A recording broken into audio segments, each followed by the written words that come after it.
Ξέρατε ότι αυτή τη στιγμή μια αρχαία ελληνική φράση ταξιδεύει στο διάστημα? Τα δύο διαστημόπλοια Voyager εκτοξεύτηκαν το 1977 για την εξερεύνηση των γιγάντων πλανητών του ηλιακού μας συστήματος. Πλέον έχουν βγει από το ηλιακό μας σύστημα και θα συνεχίσουν το ταξίδι τους στον διαστρικό χώρο για πάντα.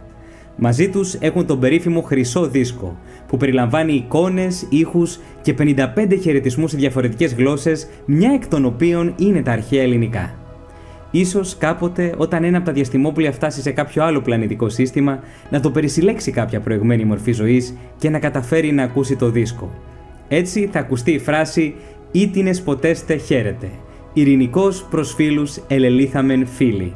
Δηλαδή, χαίρετε όποιοι κι αν είστε. Ερχόμαστε ειρηνικά ως φίλοι σε φίλους. Αυτή ακριβώς την ιστορία επέλεξα για τις πρώτες αναμνηστικές μπλούζες του καναλιού Αστρόνιο. Στην μπροστινή πλευρά βλέπετε το δίσκο που τον διαβάζει κάποια εξωγήινη συσκευή, ενώ ακούγεται η φράση που είπαμε στα αρχαία ελληνικά. Η πίσω πλευρά της μπλούζας έχει την άλλη πλευρά του δίσκου, που δείχνει τη θέση μας μέσα στο γαλαξία και έχει οδηγίες για τον τρόπο με τον οποίο θα μπορέσει κάποιος να διαβάσει το δίσκο.